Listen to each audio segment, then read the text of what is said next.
Hello, welcome back to the Grape Explorer. This is quiz time. We're doing the science of wine today, which is why I've tried to attempt to dress like a scientist. This is the best I could come up with at such short notice. If you're new to this channel, welcome. I'm the Grape Explorer. On this channel, I do wine education, product reviews, and lots of wine tastings, and always, of course, lots of wine quizzes as well. So yeah, like I say, this is the science of wine. And of course, when you're studying wine, there's an awful lot that you need to understand from a perspective of a scientist.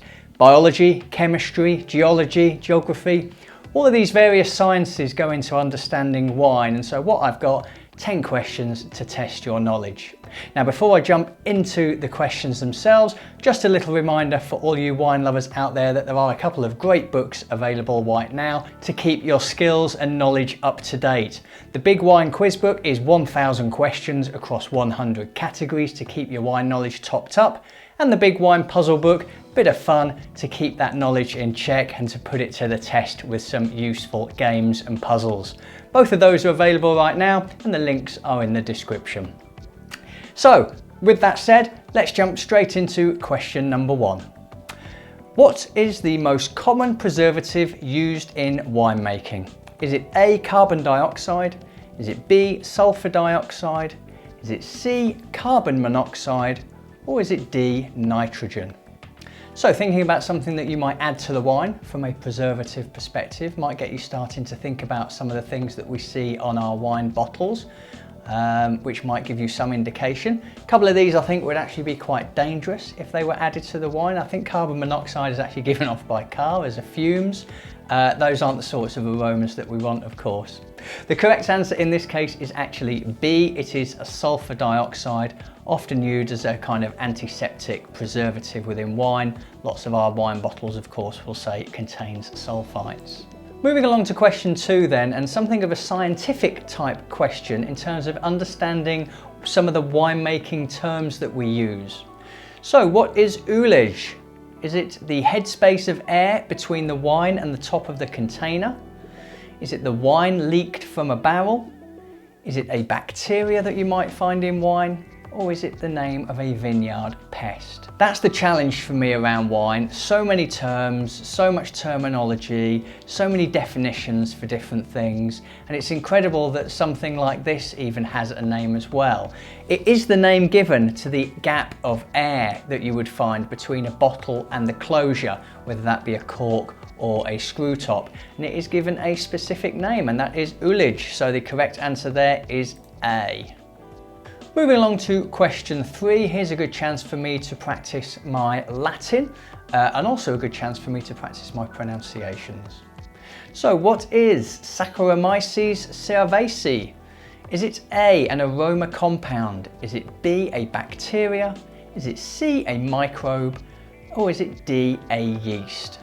This is one of these things that I actually covered off as part of WSET. I think it was at level 3 you got into some of the more specifics with some of the language. Fortunately, I don't ever think I had to spell it in an exam. I would certainly be worried about that. This rather complicated Latin name is actually the name given to a yeast. So those of you who've gone for answer D, tick that one off. Moving on now to question 4, we are all acutely aware of how important our senses are when it comes to wine tasting, and this question is associated with exactly that. So what is a term for anything that affects one of the main senses, such as smell? Is it A, sense shut? Is it B, organoleptic? Is it C, bouquet dipthia? Or is it D, aroma afflication? Does it sound like I made some of those ones up? Quite possibly. 3 of them sound really made up. Actually, no, now that I've said that, they all sound made up. 3 of them are obviously wrong, and I did make them up, but one of them is correct. Answer B, organoleptic, is the correct answer for the term where any of the main senses have been affected. Question 5 is one that I immediately regretted writing the moment I put my finger to the keyboard. You'll see why in a minute. It's all about winemaking and a name given to a particular winemaking product. So PVPP is a fining agent used in winemaking. What does it stand for? Is it A, polyvinyl polypyridine?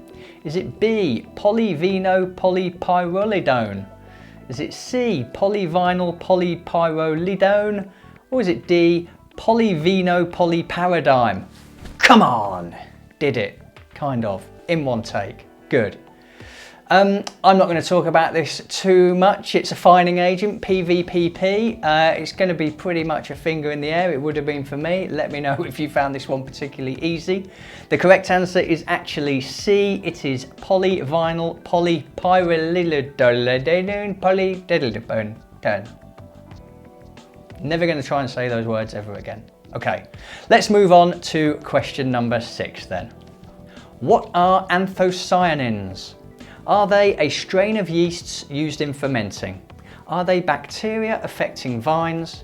Are they secondary fermentation byproducts? Or do they provide the colour in black grapes? Anthocyanins. I actually think there's a bit of a clue in the word here, particularly when you associate it to the answers that were given. Anthocyanins contain the word cyan, and cyan is of course a shade of blue, a name that we give to a particular shade of blue, so that might give you a bit of an indicator as to what the answer is. It is in fact that they do provide the colour in black grapes, and therefore question 6 is answer D. Question 7, we're back onto winemaking techniques here and some of the science involved in some of the acids you might find in wine. Which acid would you associate with the milky flavours in wine? Is it A, malic acid? Is it B, lactic acid? Is it C, citric acid? Or is it D, sulfuric acid? Anyone ever had sulfuric acid in their wine? I certainly hope not. But I do think this is one of the easier questions here when we're talking about milky flavours, milk, lactose, might give you an idea about what the answer is. It is of course B, lactic acid. Okay, question number 8, and we're back onto the technical terms. So what is a eudemys? Is it a weather pattern in France? Is it a yeast bacteria? Is it another name for the tendrils on a vine? Or is it a flying insect that destroys vines? They all sound pretty scientific-y to me, so it might be that you're going to stick a finger in the air and plump for one of these here. The correct answer is actually that it's a flying insect that destroys vines. That's answer D. Right, moving on to question number 9 then, and thinking about the impact of processes and what it does to the wine. So deliberate oxidation will result in what types of aromas? Will they be floral aromas, fruity aromas, nutty aromas, or medicinal type aromas? Again, it's a very specific winemaking option that someone might choose to do, and certainly certain styles of wines are deliberately done in this way. I'm thinking of sherries when it comes to this, deliberately oxidated. And when you do that, you give a nutty, richy aromas to the sherries themselves. So the answer here is indeed C, it's nuttiness. And finally, we're going to end on another very scientific type word associated with one of the world's most popular wines. Which of the following gives intense passion fruit notes to Sauvignon Blanc? Is it mercaptans? Is it lactones? Is it pyrazines? Or is it terpenes?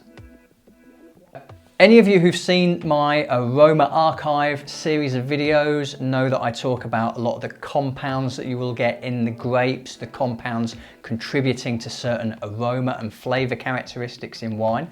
Sauvignon Blanc is no different, of course, and it contains something called mercaptans, which are contributing to the wine and giving it some of those passion fruit aromas.